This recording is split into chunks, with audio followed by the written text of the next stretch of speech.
Hare Krishna, Krishna Krishna, Hare Hare, Hare Rama, Rama Rama, Hare Hare. Hare Krishna, so dear devotees, welcoming you all for the study of teachings of Queen Kunti book. We'll start with the prayers. Om Jnana Timirandasya Jnananjana Shalakaya Chakshurun Militam Yena Tasmai Shri Gurave Namaha. Namo Vishnupadhaya Krishna Preshthaya Bhutale Shrimate Bhaktivedanta Swami Niti Namine. Namaste Saraswate Deve Gauravani Pracharine Nirvisesha Shunyavadi Paschatya Deshatarine. Namo Mahavadanyaya Krishna Prema Pradhayate Krishnaya Krishna Chaitanya Namne Gauradvushe Namaha. Mancha kalpatarubhyascha kripa sindhubhyeva cha patitanam pavanebhyo vaishnavebhyo namo namaha. Jai Sri Krishna Chaitanya Prabhu Nityananda Shri Advaita Gadadhara Shri Vasadi Gaura Bhakta Vrinda. Hare Krishna, Krishna Krishna, Hare Hare, Hare Rama, Rama Rama, Hare Hare. Mukam karoti vachalam, pangum langayate girim, yat kripatamaham vande, Shri Gurun Dinatarinam, Paramananda Madhavam, Shri Krishna Chaitanya Mishwaram, Harihi Om Tatsat. Gurave Gaurachandraya Radhikaya Tadale Krishnaya Krishna Bhaktaya Tadbhaktaya Namo Namaha. Aradhya Bhagavan Rajeshatanaya Stadhama Vrindavanam Ramya Kachidupasana Vrajavadu Varge Navakalpita Srimad Bhagavatam Puranam Amalam Prema Pumarto Mahan Shri Chaitanya Mahaprabhor Matamidam Tatra Dharana Para. Hare Krishna. So, welcoming you all for the study of teachings of Queen Kunti. So, this is chapter number 8 of the first canto of Srimad Bhagavatam, elaborated in a book, in a small book by Divine Grace Abhaycharanaravinda Bhaktivedanta Swami Srila Prabhupada. So we are actually in chapter number 10, where we are discussing about what is mukti. What is the actual meaning of mukti? Mukti hitvan yada rupam swarupena vyavastitihi. So actual mukti means to be engaged in our constitutional position in the service of the Supreme Personality of Godhead. All right, let's continue. Now, these are all prayers of Queen Kunti. Right, Kunti Devi is first. We also discussed yesterday how there are three aspects to a prayer. The first aspect is to glorify the Supreme Personality of Godhead, the greatness of the Lord. The second aspect is to bring out our own insignificant position in comparison to the Supreme Personality of Godhead. I'm so insignificant. I'm so disqualified. And then finally, the third one is to ask for the mercy of the Lord. Ask for what we have to ask for the Lord, whatever wish, whatever benediction we have. So it should always start with glorifying the Supreme Personality of Godhead, then talking about our own insignificant position and the mercy of the Lord in spite of us not being qualified. And then finally, the third level is what when we ask for what we want to the Supreme Personality of Godhead. Okay, so now in this particular section of the teachings of Queen Kunti, Kunti Devi is describing Krishna as Kala. Right, we also discussed this yesterday. Right, Aham Kalosmi, Krishna says in Bhagavad Gita. Right, everything is destroyed by time. Mrityu Sarva Haraschaham. When the time comes, Krishna appears in the form of time. Krishna appears in the form of death. And for those who are eternally engaged in the service of the Lord, Krishna appears to the devotee in the form of his own remembrance. Mata smriti jnanam apohanam cha. Krishna will give us the remembrance of his own self by which we can go back home, back to Godhead. And that is what is specified here. As we are studying this, you should understand that aham kalosmi. So Krishna comes in Krishna is always eternally present in the form of time. Right? And Krishna comes as death to those who don't engage in his worship. Whereas Krishna comes by giving his own remembrance to those devotees who have spent their entire life always remembering Krishna and never forgetting Krishna. So let's continue reading here. Kunti Maharani is again explaining how Krishna is eternal time. Anyone who would like to read can go ahead and read. Please raise your hands. Okay, first let me start reading. That same Krishna is described by Kunti Devi as eternal time. Everything takes place within time, but our time calculations of past, present, and future are relative. A small insect's measurement of past, present, and future is different from our past, present, and future. And similarly, the past, present, and future of Brahma, the chief creative living being within this universe, are different from ours. But Krishna has no past, present, or future. Therefore, he is eternal. We have a past, present, and future because we change from one body to another. The body we have now is dated. At a certain date, I was born of my father and mother, and now this body will stay for some time.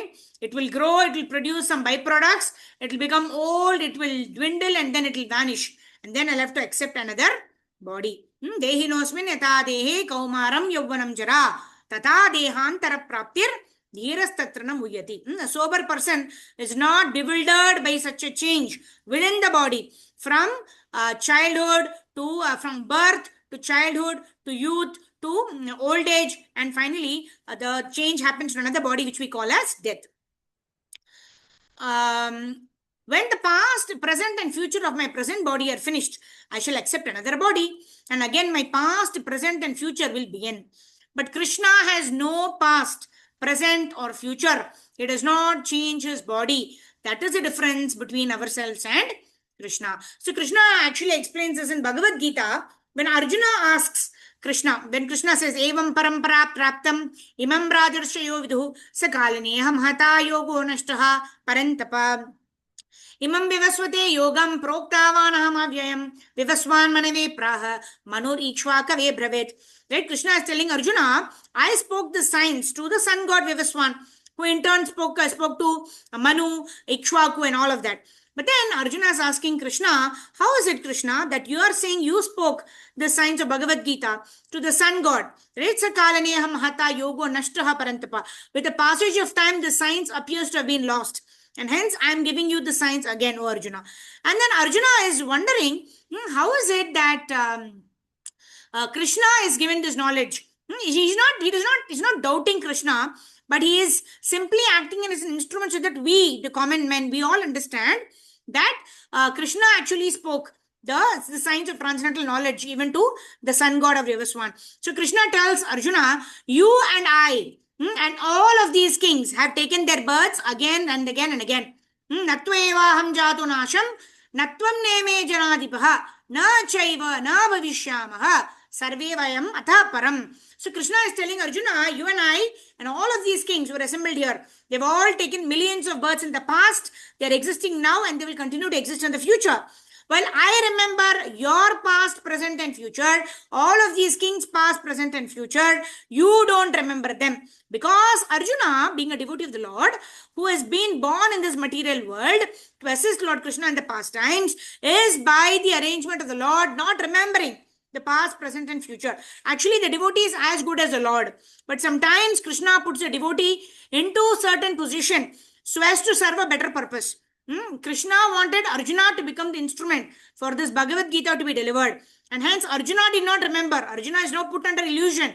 That's why Arjuna is asking all these questions. Otherwise, Arjuna is the eternal Nitya Siddha, eternal devotee of Lord Sri Krishna. So here we understand that Krishna is Kala, because Krishna does not have past, present, and future. Whereas Krishna is aware of all of our past, present, and future. That is the unique position of Krishna, because he is transcendental to the three modes of material nature. His body is Sachit Ananda Vigraha in unlimited proportions, and he cannot be conquered by Maya. Whereas we are infinitesimal parts and parcels of the Lord, but although we are Sachit and Ananda, since we are limited, since we are infinitesimal, we could get covered by Maya, because Maya is also the energy of the Supreme Personality of Godhead.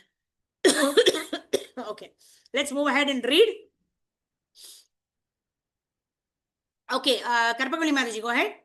The eternal position of Krishna is revealed in Bhagavad Gita. Am I audible, Mataji? Yes, go ahead, Mataji. Hare Krishna. The eternal position of Krishna is revealed as in Bhagavad Gita. There, Krishna said to Arjuna, in the past millions of years ago, I spoke this philosophy of Bhagavad Gita to the sun god. Arjuna appeared not to believe this. Of course, Arjuna knew everything. But for our education, he said to Krishna, Krishna, we are contemporaries. And since we were born at practically the same time, how can I believe you that you spoke this philosophy so long ago to the sun god? Then Krishna replied, my dear Arjuna, you were also present then, but you have forgotten, whereas I have not. That is the difference. Past, present, and future pertain to persons who forget, but for one who does not forget, who lives eternally, there is no past, present, or future. Kunti therefore addresses Krishna as eternal, Manye Tavam Kalam, and because he is eternal, he is full controller, he is Anam. By Krishna's extraordinary behavior, Kunti could understand that Krishna is eternal and that Krishna is the supreme controller. He has no beginning and no end. Anadi Nidanam. And therefore, he is Vibhu, the supreme, the greatest. We are Anu, the smallest, and Krishna is Vibhu, the greatest. We are part and parcel of Krishna, and therefore, Krishna is both the smallest and the greatest, whereas we are only the smallest. Vibhu, the greatest, must be all inclusive. If one has a large bag, one can hold many things, whereas in a small bag, one cannot. Because Krishna is Vibhu, the greatest, he includes everything, even past, present, and future time, and he is all pervading, present everywhere. Without Krishna, matter cannot develop. Aesthetic scientists say that life comes from matter, and that is nonsense. Matter is one energy of Krishna, and spirit is another. The spirit is superior energy, and matter is inferior energy. The matter develops when the superior energy is present. For example, 200 or 300 years ago, the land of America was not developed. But because some superior living entities from Europe came here, America is now very much developed. Therefore, the cause of development is a superior energy. In Africa, Australia, and many other places, there is still, Mataji, scroll up. There is still vacant land that is undeveloped. Why it is undeveloped? Because the superior energy of advanced living entity had not touched it. As soon as the superior energy touches it, the same land will develop so many factories, houses, cities, roads, cars, and so on. The point of this example is that matter cannot develop by itself. That is not possible. Superior energy must touch it, and then it will be active. To give another example, a machine is matter. It is inferior energy, and therefore, unless the operator comes to touch the machine, it will not act. One may have a very costly car, but unless the driver comes in millions of years, it will never go anywhere. Thus, it is common sense to understand that matter cannot work independently. It cannot work unless the superior energy living entity touches it. So, how can we conclude that life develops from matter? Rascal scientists may say this, but they do not have sufficient knowledge. All the universes have developed because of Krishna's presence, as mentioned in the Brahma Samhita. Anna, an- Ada- Andantaras Chayantarastam Adantarasta Paramanu Chayantarastam. Dayantastam. The scientists are now studying atoms and they are finding that electrons, protons, and other particles act in so many ways. Why are these particles active? Because Krishna is present there. This is real scientific understanding. One should scientifically understand Krishna. Krishna has no past, present, and future. He is eternal time with no beginning and no end. He is equal to everyone. We simply have to prepare ourselves to see Krishna and understand Krishna. That is the purpose of Krishna consciousness. Hare Krishna. Mataji, continue. No, we just discussed this. So, how do we Thank you. understand Krishna? Premanjana Shurita Thank Bhakti you. Vilochanena Santaha Sadaiva Hridayeshu Vilokayanti Yam Shama Sundaram Achintya Gunaswarupam Govindamadi Purusham Tamaham Bhajami. So, what is the way to understand Krishna? Right? What is the way to understand Krishna? Premanjana Shurita Bhakti Vilochanena. Whenever our eyes get anointed with that love of with that kajal of love, prema anjana churita bhakti vilochanena. In such a state, when we develop that love, santaha sadaiva hridayeshu vilokayanti, we'll be able to see the Lord eternally in our hearts. Yam shama sundaram chinte gunaswarupam, you'll be able to view that shama sundara who is said to be nirakar. That means it does not have any material qualities. Achintya gunaswarupam, he's got innumerable transcendental qualities. Govindamadi Purusham Tamaham Bhajami. That Govinda, that Adi Purusha, that Supreme Personality of Godhead, I offer my respectful obeisances. So the Lord is eternally present, and the Lord is willing to be seen by us. But we need to develop the eyes to see the Supreme Personality of Godhead. Not with our material eyes, but to develop that love in our heart, by which the Lord will reveal himself to us, and we can see the Lord from our hearts, like that. Okay, let's move ahead. Chapter number 12, we are studying with bewildering pastimes of the Lord. Naveda kaschet bhagavam shikirshitam tavehamanasya nranam vidambanam nayasya kaschet daitosti karhichet dveshasya yasmin vishama matirnranam. Sarvagopi Shri Mataji, go ahead. Hare Krishna Dandak Pranamataji. Oh Lord, no one can understand your transcendental pastimes, which appear to be human and so are misleading. You have no specific object of error, nor do you have any object of envy. People only imagine that you are partial. Srimad Bhagavatam 1:8-29. The Lord's mercy upon the fallen soul is equally distributed. He has no one as the specific object of hostility. The very conception of the personality of Godhead as a human being is misleading. His pastimes appear to be exactly like a human being, but actually they are transcendental and without any tinge of material contamination. He is undoubtedly known as partial to his pure devotees, but in fact he is never partial. As much as the sun is never partial to anyone. By utilizing the sun rays, sometimes even the stones become valuable, whereas a blind man cannot see the sun, although there are enough sun rays before him. Darkness and light are the two opposite conceptions, but this does not mean that the sun is partial in distributing the rays. The sun rays are open to everyone, but the capacities of the receptacles differ. Spectacles differ. Foolish people think that devotional service is flattering the Lord to get special mercy. Actually, the pure devotees who are engaged in the transcendental loving service of the Lord are not mercantile community. The mercantile house renders service to someone in exchange for values. The pure devotee does not render service unto the Lord for such exchange, and therefore the full mercy of the Lord is open for him. Suffering and needy men, inquisitive person, or philosophers make temporary connection with the Lord to serve particular purpose. When the purpose is served, there is no more relation with the Lord.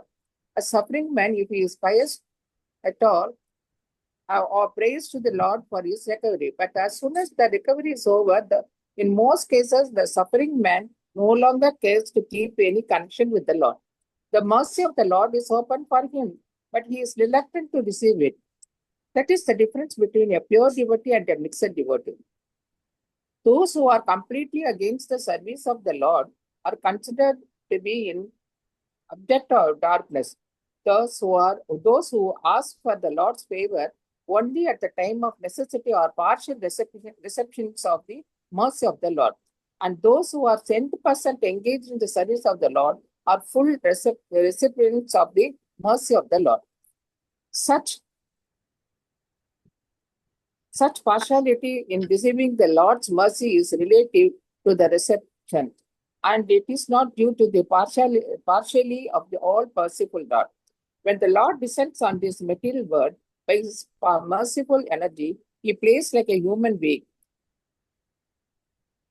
And therefore, it appears that the Lord is partial to his devotees only. But that is not a fact. Despite such an apparent manifestation of your partiality, his mercy is equally distributed.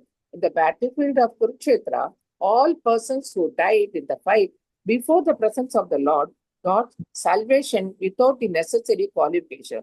Because death before the presence of the Lord purifies the passing soul from the effects of all sins.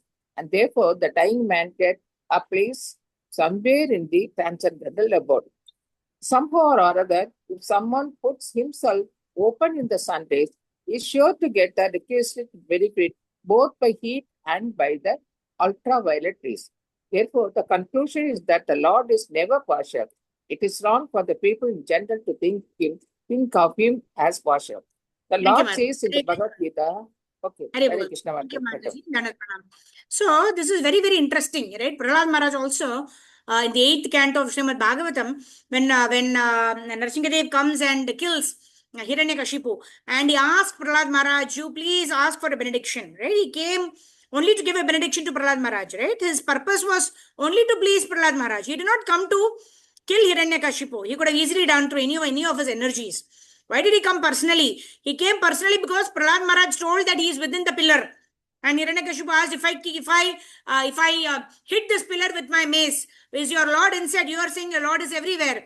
And Prahlad Maharaj said, yes, I can see the Lord is there in this pillar also. So because Prahlad Maharaj said the Lord is in the pillar, the Lord came out.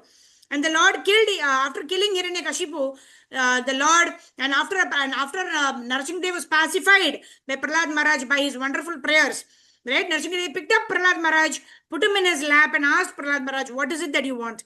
I want to give you a benediction, right? Ask me anything what you want. And what does Prahlad Maharaj say? Prahlad Maharaj says, I am not a banya, I am not a merchant, I am not a dealer. That I pray and I glorify you, and you give me some kind of benediction, right? I'm not a trader, I'm not a dealer, I'm your devotee, right? So in this way, Prahlad Maharaj says, I don't want any benediction. And ultimately, when Narasimhadev, pesters him, no, you have to take a benediction. I've come here and I cannot leave without giving you something. And then what does he ask? He asks for association of devotees. He asks for the association of Narada Muni. Sitting on the lap of the Lord, what is Prahlad Maharaj asking? Prahlad Maharaj is asking for association of devotees. Because in the association of devotees, the Lord will always come. Right? We always discuss this pastime of the Alvars. I heard His Holiness Bhakti Rasamrita Swami Maharaj several years ago. He was mentioning in a class that, it was heavily raining. And when Alvar was going to the temple, he went into a small room and he sat there, because it was heavily raining. He thought he'll rest for a while. Once the rain stops, then he'll go to the temple. This is in South India. Alvars are very, very pure devotees of the Lord. And Andal is the only lady Alvar, like that. So she was resting there. He was lying down and resting. Another Alvar also came at that time. Again, it was raining. And now, this Alvar also found that there is a place of shelter here. So he also comes inside. He knocks the door. So this Alvar opens the door to find that another person is coming. So he said, okay, come on in. But then now there is place only for them to sit down. So both of them sat down in that small room. And then they are discussing Krishna Katha, right? Both of them, they come together. What will devotees do? Of course, devotees will discuss Krishna, isn't it? So they are discussing Krishna Katha. At that time, another Alvar comes, right? Again, because it's time to go to the temple and it is raining. So he also comes there. When he comes there, he also knocks the door. And now they are thinking, oh, there's no place for even for another devotee to sit. So let's stand, until the rain stops, and then let's go to the temple together. So 3 of them are simply standing there. There is only enough place for 3 of them to stand. And they are simply standing and talking about Krishna. And suddenly they find that there is no place. Somebody else is, just come into the room without taking permission. And who is that person? It is Krishna himself, right? Wherever, yad gayanti mad bhakta, right? So wherever the devotees are singing the glories of the Lord, the Lord forces himself there. So that's why Prahlad Maharaj was very, very, although he didn't want to ask any benediction. Finally, when he was forced to ask a benediction, what did he ask? He asked for the association of Narada Muni, right? Because in the association of devotees, what do the devotees do? Machittamat kata prana bodhayanta parasparam katayantas shamam nityam tushyanti cha ramanti cha. They derive great entertainment. They derive great joy. They derive great bliss simply by hearing about Krishna, glorifying Krishna, speaking about Krishna, chanting Hare Krishna. So in this way, a devotee does not ask the Lord, I have done this for you. Give me wealth, give me dhanam, janam, sundari. No. What does a devotee ask? Na dhanam, na dhanam, na sundarim kavitam va jagadisha kamaye. Mama janmani, janmanishware.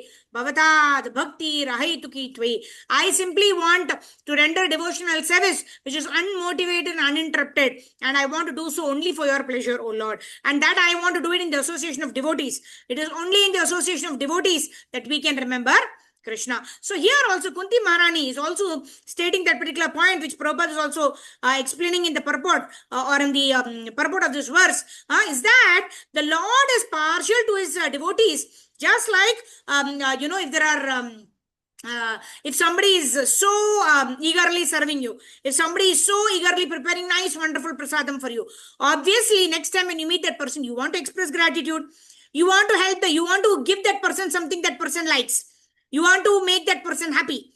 It is natural tendency of a human being to be favorably inclined to those who are favorably inclined to us. It is natural. So similarly, although the Lord is Samoham Sarva Bhuteshu, the Lord is equal to all the living entities, yet the Lord is favorably inclined to those who are eternally remembering Him, glorifying Him, serving Him. It is but natural. Right? The other day we were discussing how the rain is equal in all the places, but depends on the receptivity of the place. If it is a fertile ground, then immediately plants started coming up. But if it is a barren land or if it is a desert land, then there is nothing that comes. So can we blame that the rain didn't fall? No, the rain fell in all the places equally. But it is a receptivity of the place. Similarly, it is the receptivity of our heart, how much mercy we are able to take. Otherwise, the mercy of Guru, Gauranga, our Acharyas, Srimati Radharani, Shad Goswamis of Vrindavan, our Guru Parampara, Srila Prabhupada, Srila Gurudev are all eternally flowing. But how much are we able to receive? A genuine, sincere and enthusiastic heart, which is only has the desire to serve, is able to access the mercy very beautifully. So the Lord is never partial, just like the rain is not partial, the sun is not partial, right? The sun rays is going everywhere around, right? But if you are sitting in a closed room and you want to close your eyes, you don't want to see the sun, then it looks like, oh, I am complete darkness, there is nothing, I cannot see anything. Why? Not because the sun is not coming into the room, but because I have closed my eyes, isn't it? So like that, the Lord is not partial, but according to the receptivity of our heart, we are able to receive the mercy of the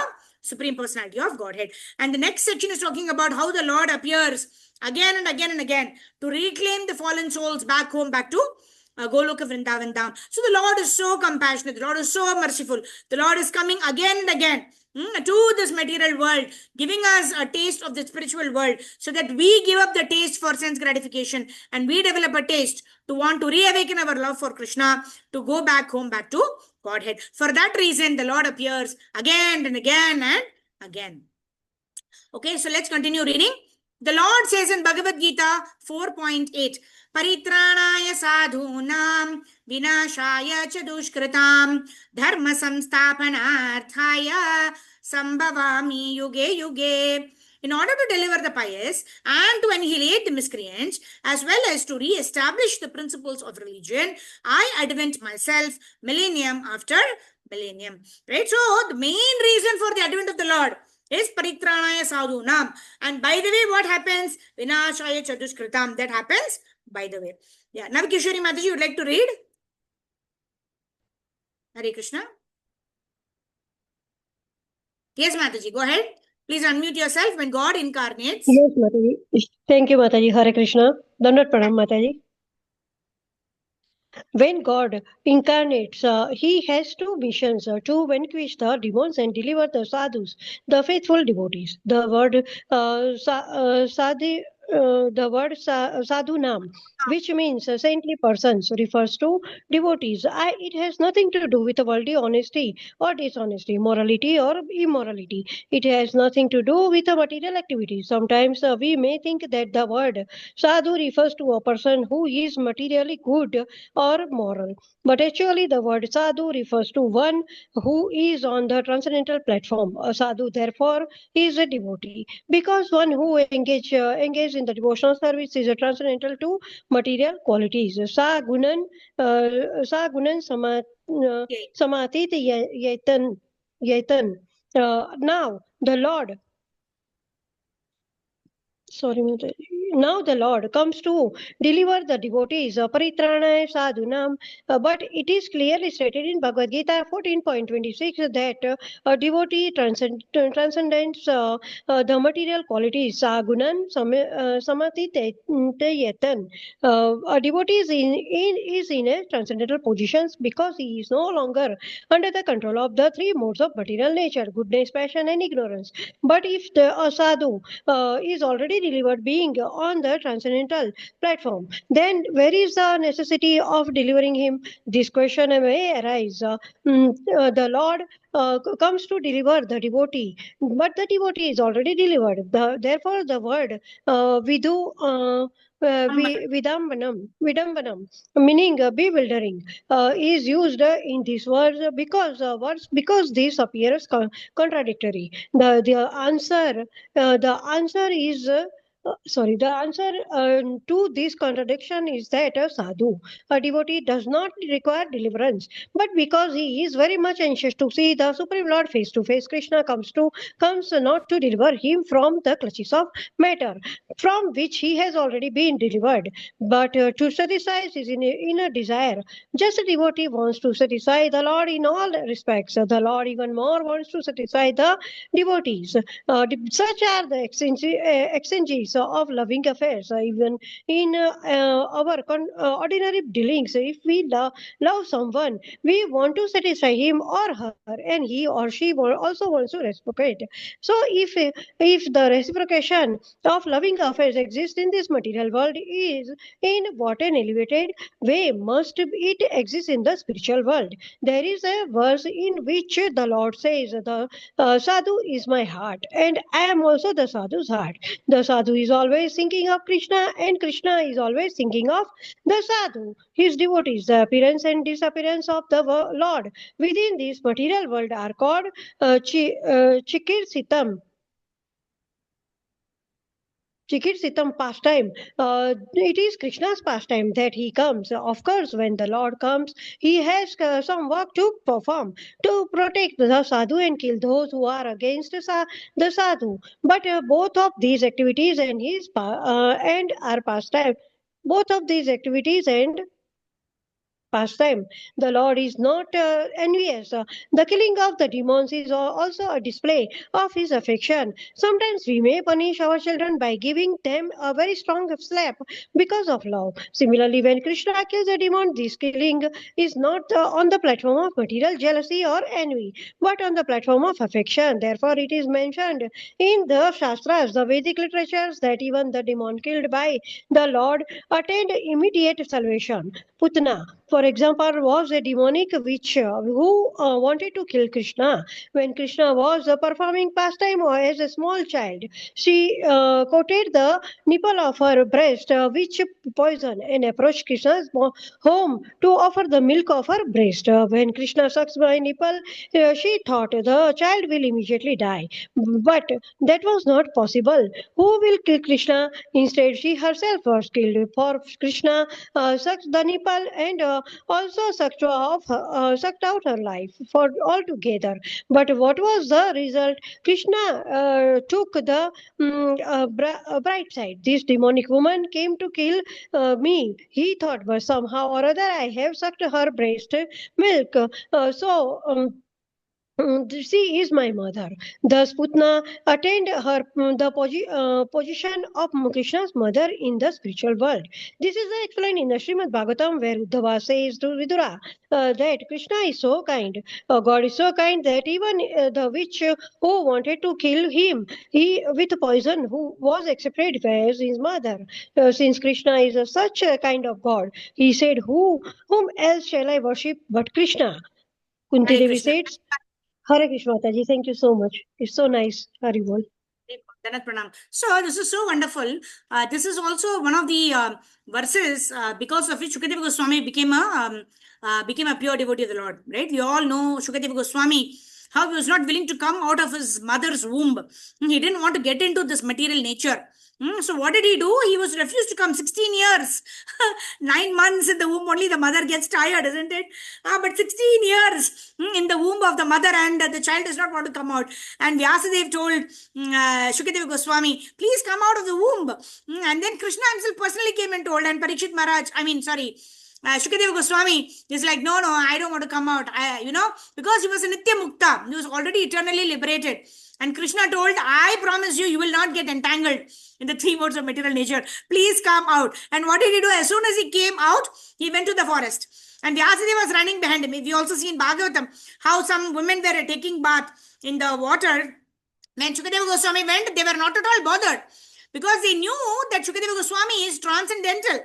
He does not see the distinction between a man and a woman. But when Vyasadeva was running behind Shukadeva Goswami, they immediately clothed themselves, right? Because he's a grahastha, right? Although he's very old, he's of the age of their grandfather maybe. But still, because a grahastha has to see the distinction between a man and a woman in proper social etiquette, whereas Shukadeva Goswami is so transcendental. He just came out of and he was 16-year-old, right? And he was like a teenager, right? 16 means a teenager. But yet he was so transcendental that the woman did not feel anything when Shukadeva Goswami passed. But Shukadeva Goswami was a great realized soul. He was Brahman realized. He was Brahman realized. He was not a devotee. And he immediately went away. And then what did Vyasadeva do? In order to get back Shukadeva Goswami, he sent his disciples to recite 2 verses. One glorifying the beauty of the Lord, Barha Pidam Kanaka Vapusham, and the second is to glorify the merciful nature of the Lord, which is what is described here, right? Ahovatiyam Stanakalakutam, right? That Putana who smeared poison in her breast and wanted to kill Krishna also. What did Krishna do? Krishna gave her the position of a mother, right? And so Kunti Devi is reminiscing this wonderful merciful nature that is described in Srimad Bhagavatam by Vyasadeva. And then this wonderful, magnificent, munificent Lord, who is so merciful even to a person who's come to kill him by smearing breast in her poison, by smearing poison in her breast, that person also gets a position equal to a mother in the spiritual world. Then how much more merciful Krishna should be towards the sadhaka bhaktas who are trying to please the Lord. Hence, I would like to only worship that Krishna, who is an embodiment of beauty, who is an embodiment of mercy, karuna. To that Lord, to the Supreme Personality of Godhead, I offer my respectful obeisance. So these are the prayers of Mother Kunti. We can also meditate on this, right? We are all having kama, krodha, lobha, moha, mada, matsarya in our heart. But some or the other, when we deepen our sadhana by chanting Hare Krishna mantra, more quality rounds, more quantity rounds, singing these wonderful bhajans, right? Enumerating these wonderful pastimes. Jayo Radhe, Jayo Krishna, Jayo Vrindavana, Shri Govinda Gopi Natha Madana Mohana, Shama Kunda Radha Kunda Giri Govardhana, Kalindi Jamuna Jaya Jaya Mahavana, Keshigata Bamshi Bata. So like that, there's so many Dwadasha Kanan. Jaha Sabha Leela Koilo Shri Nandanandan, right? Jaha Sabha Leela Koilo Shri Nandanandana. When we remember these Leela Stalis of the Lord, when we remember the pastimes of the Lord, then automatically love for the Lord will arise in our hearts. So we don't have to artificially try to bring Krishna. But when we sing these songs by these wonderful Vaishnava Acharyas, automatically the love for the Lord, the playful nature of the Lord, the karuna nature of the Lord, the merciful nature of the Lord, all comes through so much that we get attracted to Lord Krishna, his name, fame, glory, pastimes, his dhamma, and that is how we can get our hearts removed from all the kama, krodha, lobha, moha, mada, matsarya. Fill our heart with so much of Krishna katha, with love for Krishna. There is no space like they displace all of this kama, krodha, lobha, moha, mada, matsarya. We'll end with Harinam Sankirtan. I'd request devotees to please switch on your cameras. Let's see, we're all there. Probably it's only 30 seconds more. The session will end right now, but let's chant Hare Krishna Mahamantra.